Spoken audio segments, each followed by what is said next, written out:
Bom, galera, então, bom dia aí a todos. Na aula passada, a gente viu esse vídeo aqui, onde o operador aqui, né, o engenheiro, eu imagino que seja o engenheiro que trabalha nessa, não sei direito se isso é uma empresa, na verdade, né? Mas a questão é que a gente viu essa. Eu autorizei aqui, a pessoa acho que ela não entrou. A gente viu essa questão aqui da cavitação, né? Ele induzindo a cavitação fechando uma válvula. Então a gente viu o que acontece quando cavita, a formação das bolhas, quando a bolha colapsa.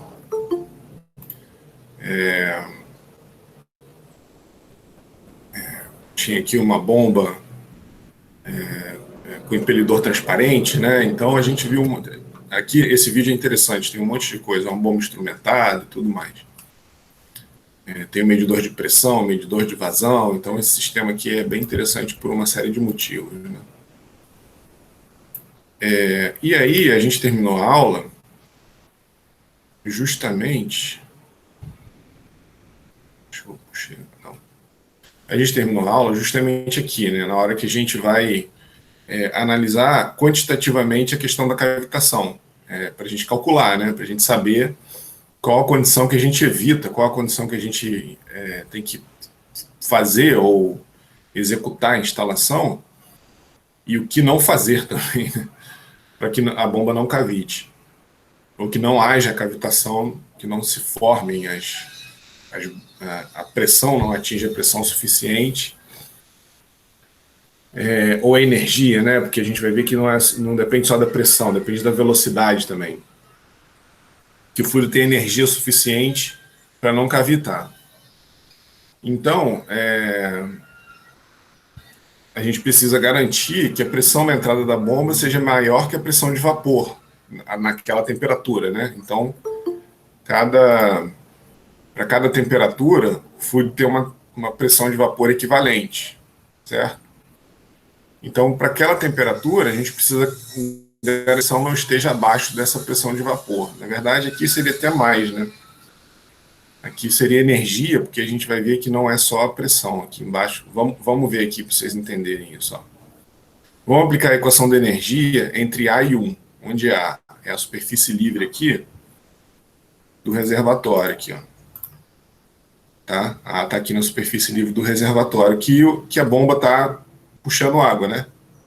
Onde a sucção está conectada aqui na bomba. E o ponto 1 no olho do impelidor, é justamente onde acontecem as menores pressões, onde a formação de cavitação é mais provável, porque aqui que ocorre a sucção que vai succionar ou puxar o fluido desde lá de baixo e empurrá-lo para cima, tá? Então por isso que a gente aplica a equação da energia entre a superfície livre do reservatório e o olho do impelidor ali. Então a gente fica com essa relação aqui, ó. PAZA mais VA ao quadrado sobre 2G, né? Igual a P1 sobre ρg, Z1 mais V ao quadrado sobre 2G, mais a perda de carga, né? Então, para o fluido chegar daqui de A até 1, ele tem que passar por uma série de acidentes na linha e a própria perda de carga é distribuída, né? Então, vamos aplicar aqui, ó, nessa equação da energia, o que a gente sabe fisicamente desse problema. Então, ZA é menos H, porque a origem está aqui, ó, no eixo da bomba, ou no olho do impelidor ali, né? No flange de sucção, no centro do flange de sucção ali. Então, ZA aqui é menos H, ó, certo? A altura do reservatório A, o nível do reservatório A está a uma altura menos H com relação à bomba, né? Está abaixo do nível da bomba. A velocidade em A é zero, aquilo que a gente já discutiu algumas vezes, né? A velocidade com que esse nível varia, a velocidade com que o nível do reservatório varia, é aproximadamente igual a zero. Esse barulhinho que vocês estão ouvindo aí é porque eu não sei o que aconteceu com o Google hoje, mas eu tenho que autorizar todo mundo a entrar. O pessoal aí, o Felipe, a galera aí que entrou mais cedo já percebeu isso. Mas não sei, normalmente o Google dá um tilt, né? Deve ter dado algum hoje. Então eu estou autorizando aí um por um, por isso que fica apitando aí. Normalmente esse barulhinho acontece quando vocês estão logando com a conta de fora do IDUF, mas não é o caso, né? Eu sei que vocês estão entrando aí com a conta do IDUF. Então deve ter dado algum problema hoje no sistema do Google aí. Bom, então vamos lá. Então vocês vão ficar ouvindo toda hora aí um pedido de autorização para entrar na reunião, na aula. Né? Bom, então Z1 é 0, né? Porque a bomba está no nível aqui está na nossa referência, né? Está na origem da nossa referência, então o Z1 é 0. Tá? Mas P1 e V1 não são 0, né? Existe uma certa pressão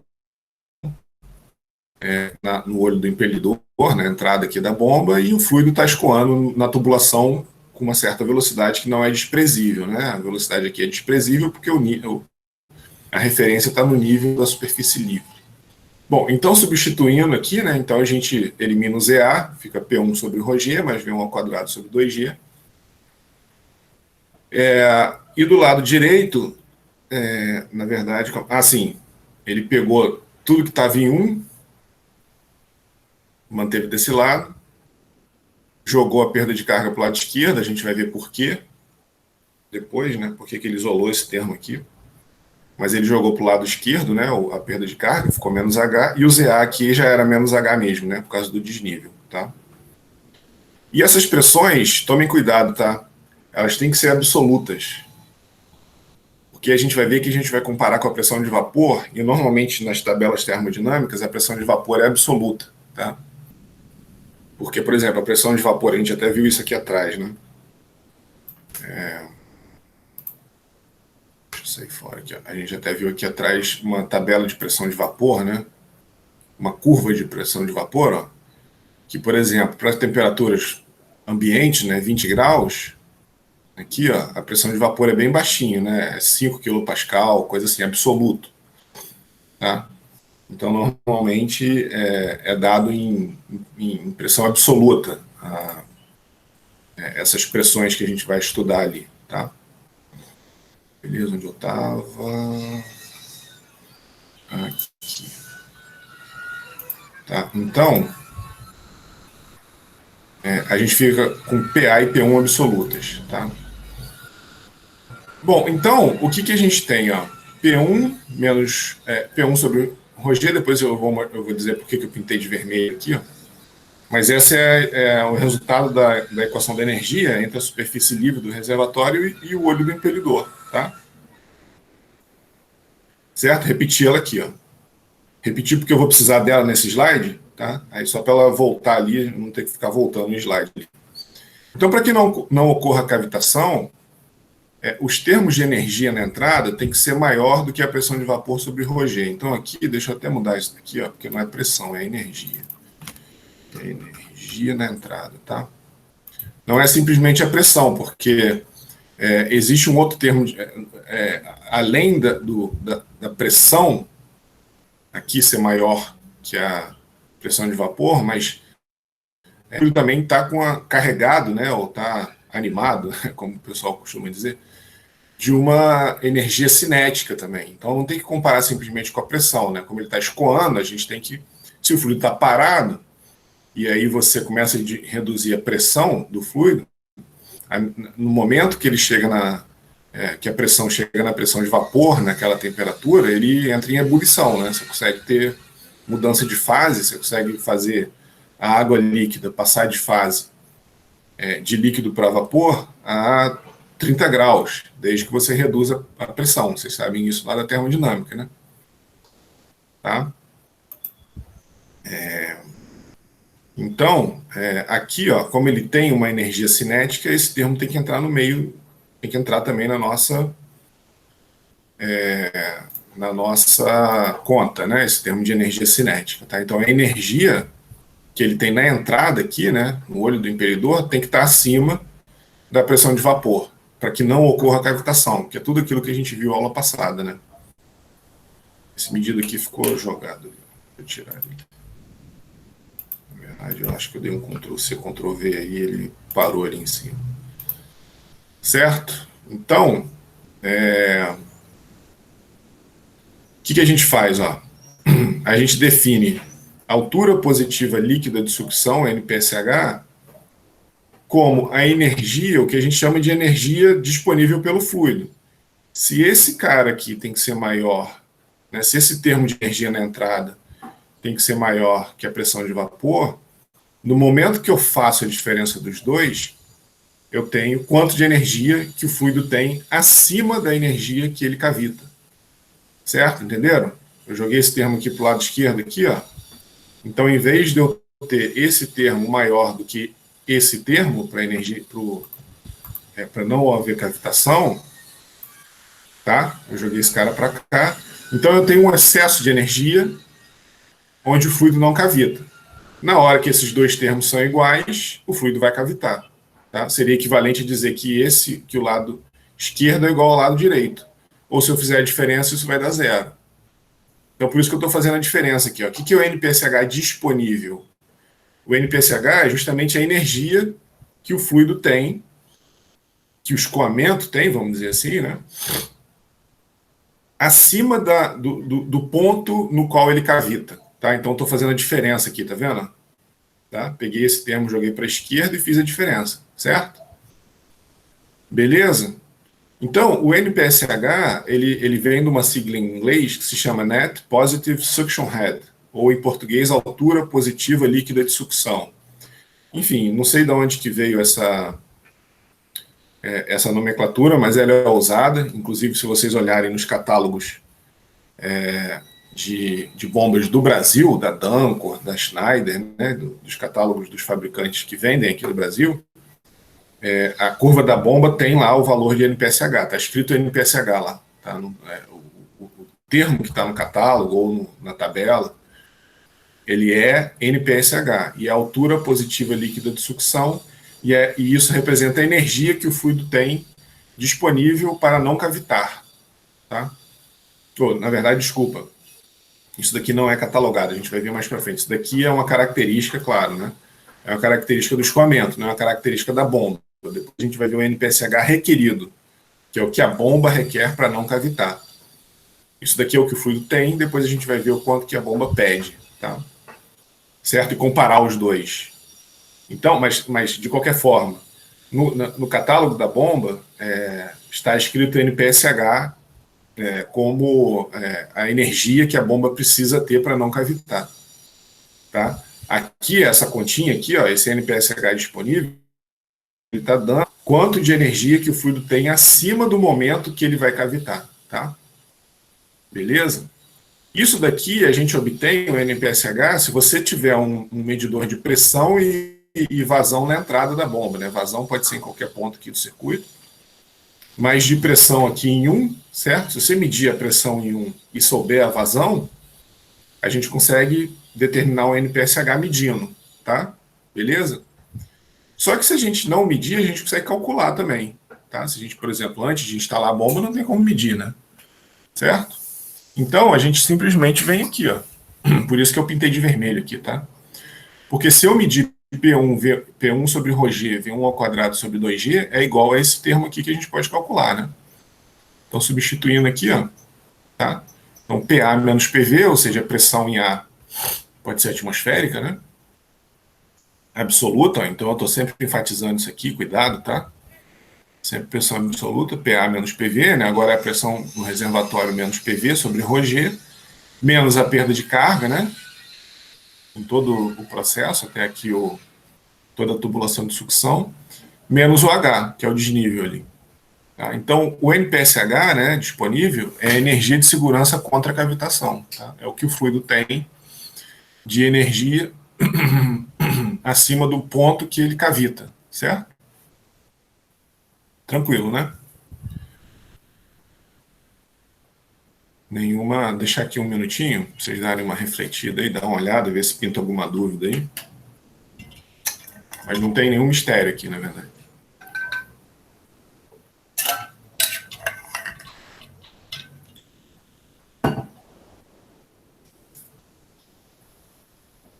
esse HI aqui, ó, maior que HV, é porque eu estou chamando todos os termos aqui de um certo head, né, de uma certa energia em metro. Só para dizer que o que a energia em metro, né, a soma de todas as energias em metro na entrada da bomba, aqui, né, em 1 aqui, chamei o 1 aqui de IN, né, tem que ser maior do que a energia, isso daqui dá metro também, né, tá? Maior do que a energia no ponto que o fluido cavitaria, tá? Então foi por isso que eu escrevi esse HIN tem que ser maior que o HV. Certo? Nenhum mistério, né? Bem tranquilo isso daqui. Então tá aí. Por causa da gente calcular, né? O NPSH disponível antes do sistema estar instalado, essa expressão aqui. Só que se o sistema estiver afogado, o que é o sistema afogado? É o reservatório de sucção. Aqui observa que eu fiz duas configurações diferentes numa figura só. Eu peguei uma bomba só aqui e coloquei dois reservatórios, mas na verdade, claro que eles não vão estar. Quer dizer, eventualmente estariam, né? Não sei. Cada planta tem sua configuração. Mas aqui eu estou mostrando duas configurações diferentes. Ó. Uma acima do nível da bomba, que é o que se chama de bomba afogada, quando ela está abaixo do reservatório de sucção, ou quando ela está abaixo, ou quando o reservatório de sucção está abaixo da bomba. Quando a bomba está afogada, em vez de menos H, aqui é mais H. Lembra? A gente partiu aqui, ó. A gente assumiu que o Z era menos H por causa dessa configuração que a gente partiu aqui. Se ela tivesse acima, o Z aqui, né? O ZA seria mais H. Ia continuar aqui mais H, tá? Certo? Então, se a bomba estiver afogada, em vez de menos, aqui é mais, tá? Então vocês têm que tomar cuidado com isso, beleza? E aqui eu botei de novo, né? A altura positiva líquida de sucção é o NPSH, que a gente está analisando. E também a questão é a seguinte, né? Aqui eu estou mostrando um reservatório aberto, mas ele pode estar fechado pressurizado, tá? Então ele pode não estar na pressão atmosférica. Então, na verdade, vocês têm que tomar cuidado aqui, né? Tá? Então, o PA aqui, se tiver pressurizado, melhor. Tá? Se ele tiver em vácuo, pior, porque a gente vai estar cada vez mais perto da pressão de vapor. Então vai ser cada vez mais fácil, vamos dizer assim, a formação de o fluido mudar de fase, né? Passar para vapor, chegar numa região de alta pressão e essas bolhas colapsarem, que é o que a gente viu aula passada, né? O problema da cavitação. Aqui é só análise.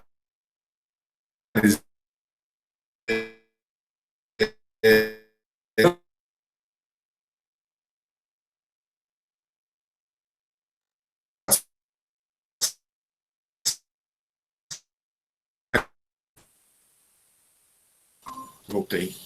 Hoje está difícil, hein? Caramba. Deu uma travada aí, né? Bom, continua apresentando, continua gravando.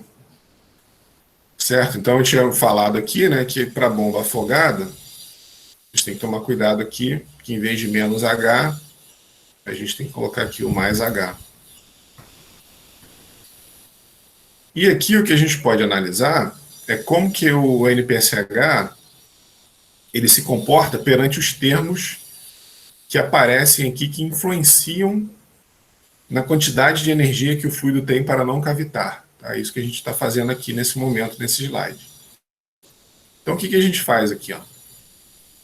Lembra que a perda de carga, a distribuída, por exemplo, né? Como é que a gente calculava a perda de carga distribuída? Aqui, ó. H, L era F, L sobre D, V ao quadrado sobre 2G. E a perda de carga localizada era K, V ao quadrado sobre 2G, tá? Essas são as expressões da perda de carga. São os dois termos de perda de carga que existem dentro desse HLT maiúsculo aqui, né? Bom, e a gente pode escrever isso em função da vazão, né? Multiplicando em cima e embaixo por A ao quadrado, né? Então, isso aqui, por exemplo, fica F, L sobre D, A ao quadrado, Q ao quadrado, sobre 2G, tá? Certo? Então, a gente vê que a perda de carga varia com a vazão ao quadrado. Aqui embaixo é a mesma coisa. Ficaria K sobre A ao quadrado, Q ao quadrado sobre 2G, tá? Beleza? Então, a perda de carga, de forma geral, varia. A gente já viu isso várias vezes, né? A vazão ao quadrado. Então, na medida que a gente aumenta a vazão, o NPSH disponível ele vai caindo. Isso é ruim, né? Isso é ruim porque a gente está se aproximando cada vez mais, né? Se a energia que eu tenho acima da cavitação está diminuindo, significa que eu estou cada vez mais próximo da bomba cavitar, certo? E aí ela cai com essa forma aqui parabólica, né? Vamos dizer, não linear. Ela parte aqui da vazão zero, né? Então na vazão zero não tem perda de carga. Você não tem vazão, você não produz nada e você não tem perda de carga. Então aqui no início o que a gente tem são só os termos que não dependem da vazão, tá? À medida que a vazão vai aumentando, a perda de carga vai aumentando, e aí, quer dizer, o NPSH disponível diminui, né? Porque esse termo negativo vai ficando maior, tá? Certo? Então essa é a análise de como que o NPSH disponível varia com a vazão. Beleza? A gente tem aqui como que o NPSH disponível varia com a altura de sucção para baixo, né? Certo? Com a altura, com desnível aqui, ó. Como isso aqui é linear, quanto mais profundo, né? Quanto mais para baixo o nível tiver, o NPSH disponível vai caindo linearmente também, ó. Tá? Esse termo aqui é linear, né?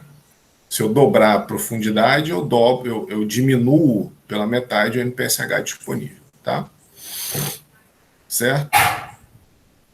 E aqui no começo, quando a superfície livre do reservatório estiver no nível da bomba, eu tenho só os termos aqui de perda de carga e diferença de pressão, né?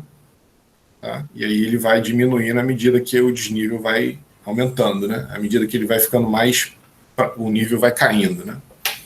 Tá?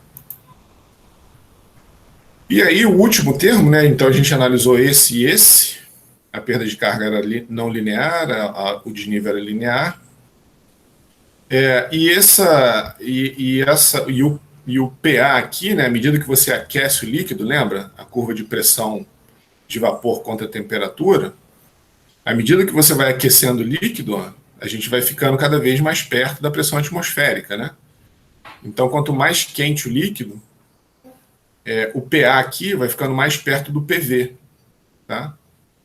E aí, se você está no limite que você está bombeando água a 100 graus, qualquer depressãozinha aqui, né, qualquer perda de carga, você cavita, não tem muito jeito, tá? Beleza? Aqui é a mesma coisa. H mais HLT, né, se a gente está uma temperatura muito baixa, à medida que a temperatura vai aumentando, ó, então o eixo, a abscissa aqui é a temperatura, né? À medida que a temperatura vai aumentando, a gente vai ficando cada vez mais perto da pressão de vapor na temperatura a 100 graus, né? Tá? Que é a pressão atmosférica que a gente está exposto. E chega num momento que o escoamento não tem mais energia nenhuma, tá? O NPSH disponível ele vai se tornar zero, né? Tá? Beleza? Bom, então beleza, né? Isso que eu tinha comentado anteriormente. Ó. Essa energia que o sistema pode fornecer acima da cavitação. Mas a gente tem que saber quanto que cada bomba ela requer. Tá? Porque cada bomba, em função da sua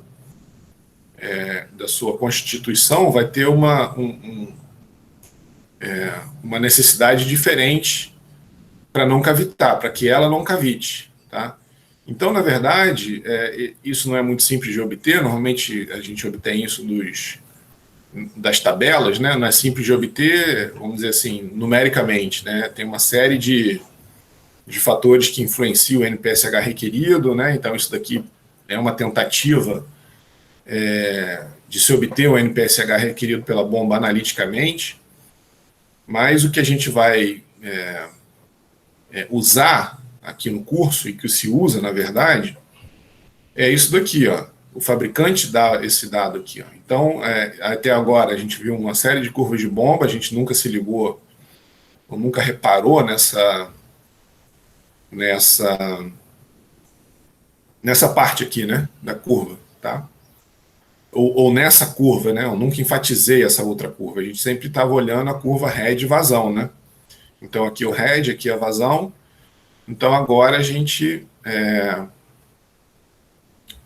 vai passar a observar também a curva do NPSH requerido, né? Que é justamente o que a bomba precisa para não cavitar. Então tá aqui, ó. Nesse caso desse fabricante aqui, a gente tem o NPSH em pé ou em quilopascal, né? Então depende de como você escreveu aqui, ó. A gente dividiu por G, né? Então seria, na verdade, como é que passaria para quilopascal, né? Então a gente tem uma certa altura. Então aqui a gente tem um NPSH em metro, né? Tá todo mundo aqui em metro. É só multiplicar por gama vezes essa altura, né? Tá? Então, H em quilopascal, né? Mas normalmente é em metro, né? Normalmente a gente não vai se preocupar muito em quilopascal, não. Normalmente o NPSH que a gente vai trabalhar é em metro ou pé, tá? Vai ser em dimensão de comprimento, usando a dimensão de comprimento e não de pressão, tá? Aqui tá com a unidade de pé, né? Poderia ser metro. E isso daqui eu peguei, acho que da Dunkel, eu não sei, acho que esse daqui é um catálogo brasileiro. Esse daqui é uma bomba americana, é uma curva americana, então tá com pé, né? Tá as unidades aqui. Vazão em galão por minuto. Então, se a gente for olhar aqui do lado direito, a gente tem aqui, ó, NPSH, aqui, ó, metro de coluna d'água. Então aqui tá em metro, tá? Então para cada vazão, quanto que a bomba precisa, né? Quanto que ela requer, tá? Quanto que ela demanda de NPSH para não cavitar, certo? E o nosso trabalho, então, é calcular o NPSH disponível no nosso sistema e comparar com o que é o dado pelo fabricante, tá? De forma geral, a gente tem que trabalhar com coeficiente de segurança e não ficar no limite ali da cavitação, né? Certo? A gente fica um pouquinho antes aqui. A gente diz que o NPSH disponível ele tem que ser maior que o requerido, mais um certo coeficientezinho, 0,6, por exemplo, 0,5, 1 metro, tá? Eu normalmente uso 0,6 aqui na aula, mas aí vocês têm que entender depois, na vida profissional de vocês, que cada caso é um caso, tá? Então tá aqui, ó, essa é a curva de NPSH requerido pela bomba, então azulzinho aqui é a bomba, né? E o NPSH disponível pelo sistema é o amarelinho aqui. Então aqui é quando eles se encontram e quando a bomba está no limite de cavitar, tá? Só que a gente vai ficar aqui, ó, certo? A gente não vai trabalhar numa... olha aqui, ó, aqui é a curva head vazão, né, da bomba. Então o ponto de trabalho está aqui, ó, tá? Na interseção da curva head vazão da bomba, né? Aqui está o sistema, aqui é a bomba e o head vazão. Então esse é o ponto de trabalho. E a gente quer que esse ponto de trabalho esteja longe, né, ou relativamente longe do limite da cavitação, certo? Beleza? Agora uma coisa importante, se vocês até olharem no catálogo, isso daqui tem lá, sem muita explicação. Se vocês derem uma olhada no catálogo, ele diz qual é o desnível máximo que a bomba pode, que uma bomba centrífuga pode aspirar. Quer dizer, entenderam? Por exemplo, você tem um poço, né? Qual é a altura máxima do poço que uma bomba centrífuga pode trabalhar? Hoje em dia, na verdade, já existem algumas estratégias. Eu esqueci o nome da bomba. Tem uma bomba que ela joga um pouquinho da água de volta aqui, que aí você consegue um desnível maior. Mas uma bomba centrífuga de um estágio convencional, ela tem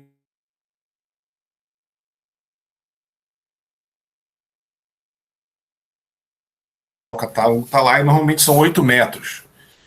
E esses 8 metros é pelo seguinte, ó, é justamente por causa da cavitação. Olha só, vamos olhar aqui essa expressão que a gente acabou de determinar. Ó. O NPSH disponível é a diferença de pressão, né, menos a perda de carga, menos o desnível. E a gente sabe que o NPSH disponível tem que ser maior que o requerido, tá? Então a gente substitui aqui, né? Substitui esse cara aqui, aqui, né? Certo? Então esse cara, esses termos aqui de energia na entrada da bomba, tem que ser maior que o NPSH requerido. Então vamos isolar o H aqui, ó. Vamos trabalhar no H para a gente ver qual o maior desnível que a bomba consegue trabalhar.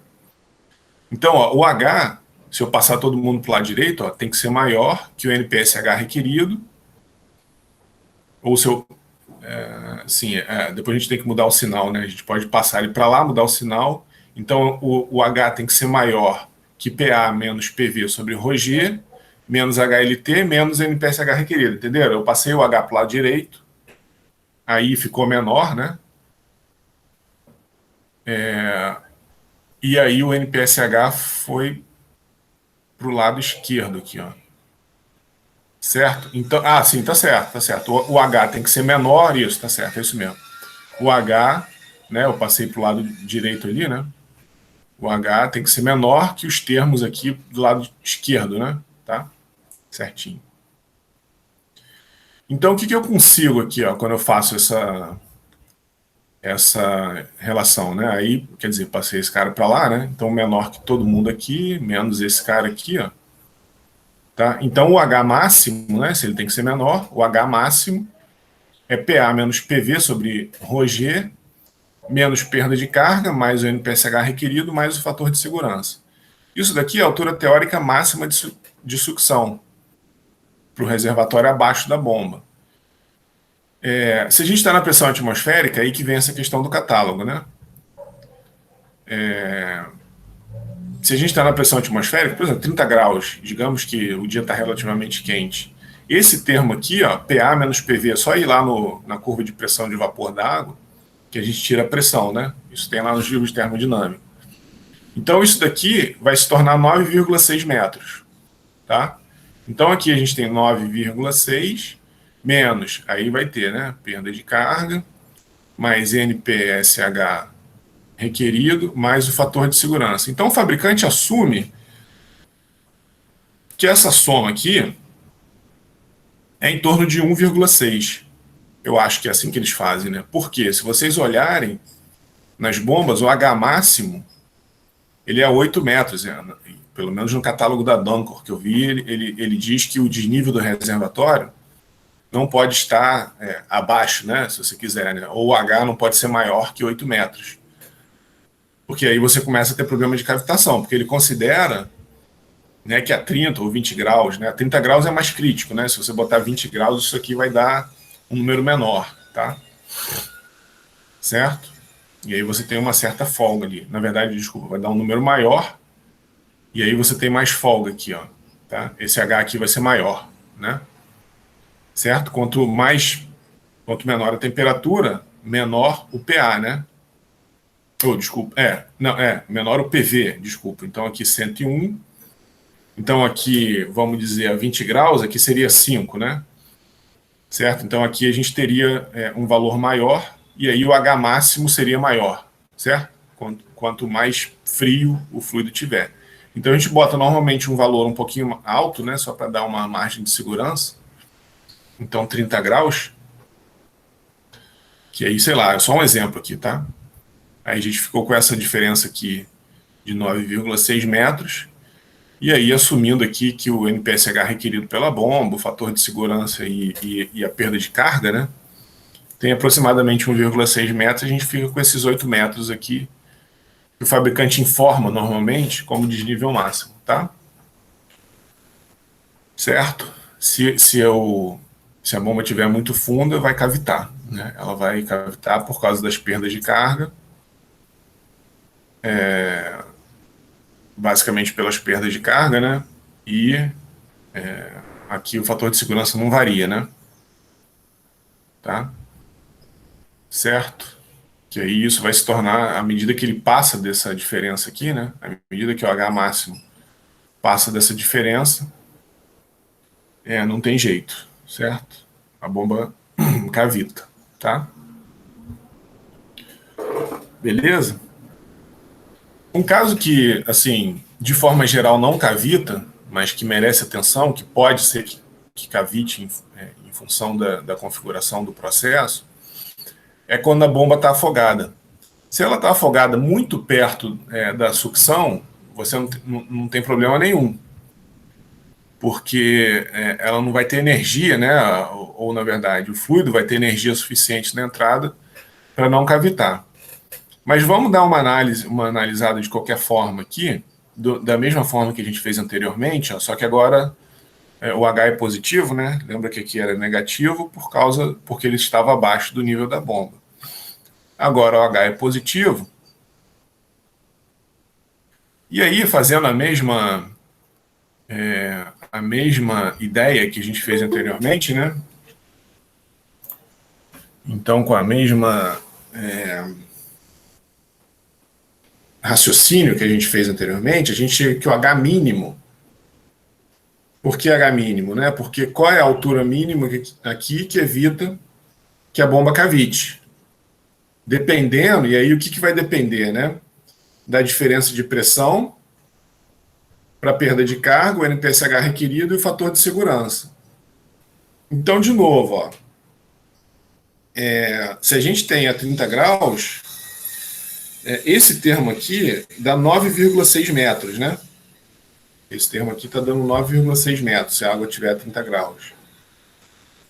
Então, enquanto toda essa soma aqui tiver abaixo de 9,6 metros, se isso daqui tiver abaixo de 9,6 metros, ela não cavita. Tá? O que significa isso? As perdas de carga serem baixas, o NPSH requerido e o fator de segurança. Certo? Então, eu estava falando, se ela estiver muito pertinho, não tem problema nenhum, ela nunca vai cavitar. Mas se você começar a colocar esse reservatório, por mais que ele esteja acima da bomba, mas muito longe, você vê, aquele exemplo que a gente viu, tinha uma válvula aqui, né? Lembra que aquele vídeo que a gente viu na aula passada, ele foi fechando a válvula. O que ele foi fazendo? Ele foi mexendo aqui, ó, nesse termo de perda de carga. Por isso que foi cavitando. Tá? Então, se tiver muita válvula, né, se tiver muito acidente, muita curva, muita perda de carga localizada, aí, mesmo que o reservatório esteja afogado, a bomba cavita. Tá? De forma geral, um reservatório afogado não tem problema com cavitação, mas se esse termo aqui começar a ficar grande, por exemplo, ó, se esse termo aqui for de 10 metros, né, se a soma da perda de carga com o NPSH requerido, o fator de segurança, por exemplo, for de 10 metros, a gente tem que ter no mínimo um desnível de 0,4 metros, é isso que eu estou mostrando aqui, ó, nessa imagem, né? Ela tem que estar no mínimo 0,4 metros acima do nível da bomba para não cavitar, tá? Beleza? Aí você tem que começar a subir o nível, né? Se começar a ter muita perda de carga, tem que começar a subir o nível para não cavitar. Se o H for negativo, se esse valor for negativo, a bomba nunca cavita, na verdade. Tá? Então, se essas perdas aqui forem abaixo de 9,6, significa que ela pode estar até mais abaixo, que ela tem energia suficiente para não cavitar, tá certo? Beleza? Essa é a análise. Da mesma maneira que a gente tinha a questão da velocidade específica, existe também um parâmetro adimensional que facilita a relação entre as características de cavitação em bombas similares. Então, esse valor aqui, SSS, Specific Suction Speed, né? Ou velocidade específica de sucção. Então, se a gente calcular esse valor aqui, né, pegar a velocidade de rotação da bomba, multiplicar pela vazão, aí isso no numerador, né, e no denominador tiver a aceleração local da gravidade, o NPSH requerido elevado a 3/4, esse valor aqui, para bombas diferentes que tenham valores semelhantes desse parâmetro, elas vão ter características semelhantes de NPSH requerido. Tá? Certo? Então, bombas similares, né? Similaridade geométrica, cinemática e dinâmica, que a gente garante lá com aqueles conceitos que a gente viu em variação do ponto de trabalho, né? Então, se elas tiverem todas essas similaridades, a gente vai ter a mesma velocidade específica de sucção, tá? Ou de forma inversa, né? Se a gente tiver valores iguais de velocidade específica de sucção, indica que as características de cavitação vão ser semelhantes quando essas unidades, né, essas bombas diferentes, estiverem operando, tá? Então a gente consegue levantar, por exemplo, o NPSH requerido de uma bomba similarmente, né, que guarde semelhança geométrica, cinemática e dinâmica, tendo o valor da velocidade específica de sucção, tá? Da mesma forma que a gente fez lá o coeficiente de vazão, o coeficiente de head, né, e o coeficiente de potência. Então, a gente pode também fazer a comparação da cavitação pela velocidade específica de sucção, tá? E aí esses valores são obtidos experimentalmente. E se não tiver cavitação, claro, esse valor não faz mais sentido, né? Não faz mais sentido a gente falar dele, tá? Bom, aí a gente tem aqui, ó, tendo falado muito de problemas de cavitação, como calcular, como quantificar, como determinar, né? A gente tem que ver as estratégias, né? A gente viu os problemas relacionados à cavitação, né? Então, como que a gente evita a cavitação? Então, aqui para o reservatório abaixo, né? Então, por isso está o menos H aqui, né? Então, como é que a gente faz para evitar a cavitação? A gente tem que ter o máximo, né, da redução da perda de carga na sucção. Então, redução de válvula, joelho, aumento do diâmetro, né? Quanto maior o diâmetro, maior na sucção, né? Então, quanto maior o diâmetro, menor a perda de carga, né? E a redução do comprimento. Então, todas essas questões aqui, ó, mexem aqui, ó, nesse termo aqui, da perda de carga, tá? Certo? Jamais manipular a sucção. O que é manipular a sucção? É aquilo que a gente viu no vídeo. Ele foi fechando a válvula da sucção. Se você quer controlar a vazão, controle pela descarga, né? Por exemplo. Tá? Então, fazer o controle, se for o caso, né? De vazão ou perda de carga, né? Pela descarga. Que é o que a gente faz, lembra quando a gente viu a variação da curva do sistema? Que a gente fechava uma válvula, era na descarga. Porque justamente para a gente não mexer aqui na perda de carga e na sucção, tá? Quanto mais frio o fluido, a gente está vendo aqui, né? Quanto mais frio, menor é a pressão de vapor. Então aqui é 20, né? 25, 20, 15. Quanto mais frio o fluido menor vai ser a pressão de vapor e aí menor a probabilidade dele cavitar. Tá? E quanto menor a pressão, né? Quanto maior a altitude, a temperatura de mudança de fase vai diminuindo também, né? Então cuidado com a altitude também. O ideal é que o reservatório esteja o mais perto possível da bomba. Cuidado com a vazão bombeada, né? Porque também afeta aqui na perda de carga, certo? E a pressão no reservatório, o termo PA aqui, ó. Tá? Então, se o reservatório estiver sendo operando com uma pressão variável, à medida que você vai diminuindo a pressão, a gente vai cada vez mais induzindo a cavitação. Tá? Aqui, o que a gente está vendo, o que é isso aqui? Ó? É o NPSH. Isso daqui é a curva da bomba, né? E o que a gente está vendo, eu nem lembro direito o que diz essa curva aqui, mas eu acho que é o NPSH disponível quando você tem um joelho e quando a entrada está reta. Então aqui, ó, acho que é isso mesmo. O NPSH disponível, isso daqui não é o requerido, né? É o disponível. Então olha como é que é maior. Na verdade, é o requerido sim, porque você requer mais NPSH, né? Por causa de uma entrada com joelho. E quando você tem a entrada reta, o requerido é menor. Então é isso que está mostrando aqui, exatamente. Tá? Então, na medida do possível, essa questão aqui, ó, na medida do possível, é manter a sucção com menos acidentes possíveis, né? Porque aí o head diminui e a probabilidade de cavitar é menor, tá? Beleza? Bom, então fazer um exemplo para ilustrar esse conceito que a gente estava vendo. Então é o seguinte, a gente tem uma bomba que ela está operando na vazão de 9 litros por segundo, fluido é gasolina a 25 graus Celsius, e aí do catálogo do fabricante, ó, aqui eu não estou mostrando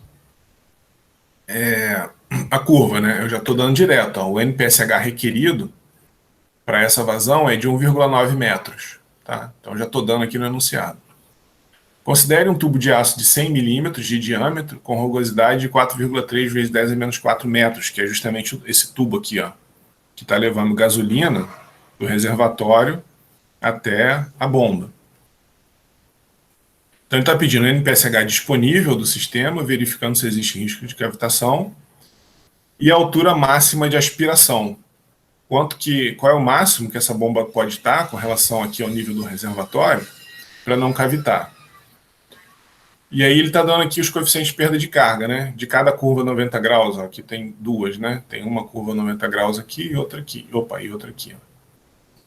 Então cada curva 90 graus de 0,4, né? O K, certo? O K da curva 90 graus igual a 0,4, coeficiente de perda localizado. E da válvula de pé igual a 1,75, né? Existe uma perda de carga aqui, então K da válvula de pé igual a 1,75.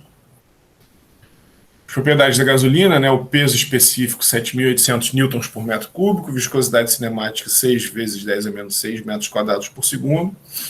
E a pressão de vapor da gasolina a 25 graus Celsius, né? 32,5 kPa. E considere um fator de segurança para o NPSH de 0,6 metros. Tá? Então são os dados que a gente precisa para resolver esse problema.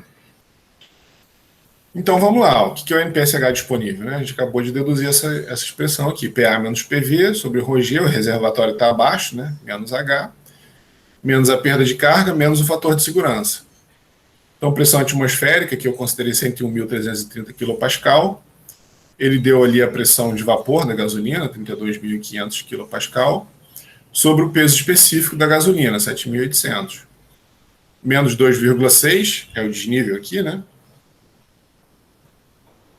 Tá? Menos 2,6, menos a perda de carga, menos 0,6, que é o fator de segurança, foi dado. Então a gente precisa determinar a perda de carga, né? Então, fazendo todas essas contas aqui, a gente fica com 5,6 menos a perda de carga. Bom, perda de carga tranquilo, né? Primeiro Reynolds, VD sobre μ, né? Viscosidade cinemática, ou ρVD sobre μ, viscosidade dinâmica, tanto faz, né? Onde a viscosidade cinemática é o μ sobre a massa específica, né? Viscosidade dinâmica sobre a massa específica, tá? Então, tanto faz, né? Certo? Então, 6 vezes 10 a menos 6 aqui, ó, já foi dado a viscosidade dinâmica. Desculpa, cinemática. Desculpa, aqui é a viscosidade cinemática, né? A dinâmica é essa daqui. Tá? Então, já foi dado aqui a viscosidade cinemática, ó, certo? E a cinemática é a dinâmica sobre a massa específica, tá? Certo? Então, a gente precisa da velocidade, né? A gente tem a vazão, foi dado ali, ó, 9 litros por segundo. Sobre a área, esse 4 aqui vem da área, né? É o πd2 sobre 4, então o 4 subiu aqui. E aqui 9 sobre 10 ao cubo é para passar de litro para metro cúbico. Tá? Então 1,15 metros por segundo. Então temos tudo, 1,5, diâmetro da tubulação 0,1, né? 100 milímetros de diâmetro. Ali, tá? Então, diâmetro 0,1 e a viscosidade cinemática, 6 vezes 10 a menos 6. Então, Reynolds de 19.098.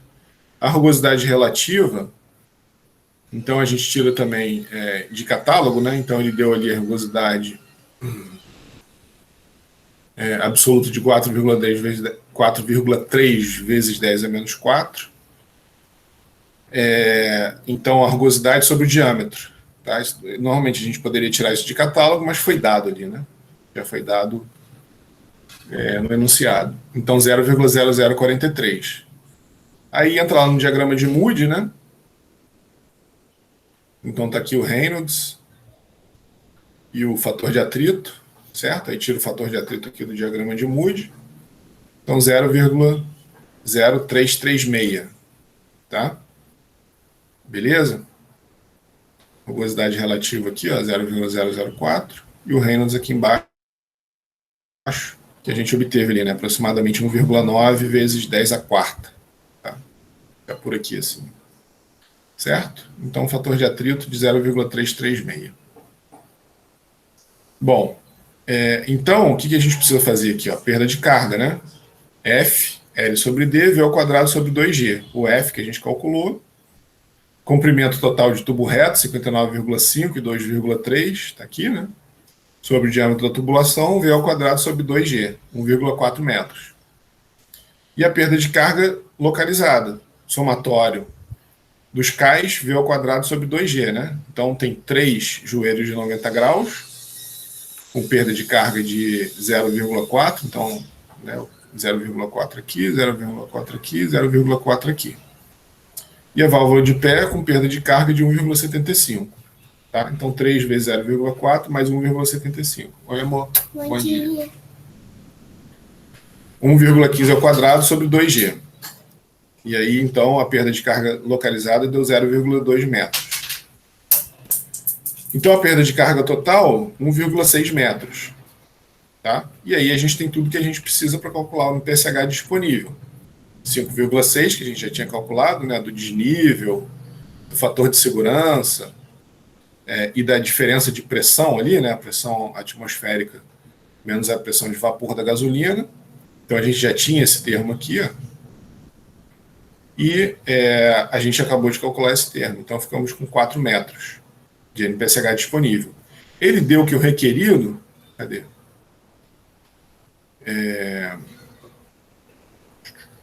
Verdade, preço específico, aqui ó, NPSH, aqui ó, 1,9 metros. Então a bomba precisa de 1,9 metros de NPSH para não cavitar. A gente tem 4. Calculamos 4. Então, ok. Certo? Está até bem assim, está o dobro, né? O NPSH que esse sistema tem está o dobro do NPSH que a bomba requer. Bom, aí a segunda pergunta então tudo bem, se a gente está com folga, de quanto que a gente pode aumentar esse desnível aqui para não cavitar? Aí a gente entra naquela expressão que a gente obteve, né? O H máximo é PA menos PV sobre ρg menos os termos que a gente tem aqui. A gente tem tudo já calculado, né? 8,8, que é essa diferença aqui, menos 1,6 que a gente calculou, o NPSH requerido foi dado, o fator de segurança foi dado. 4,7 metros. Então, até 4,7 metros, a gente está seguro que não cavita. Então, se esse desnível aqui for de 5 metros, a gente começa a ter risco de cavitação. Tá? Beleza? Tranquilo, né? Alguém tem alguma pergunta aí desse exercício? Então vamos dar uma paradinha de 10 minutos, aí daqui a pouquinho a gente volta.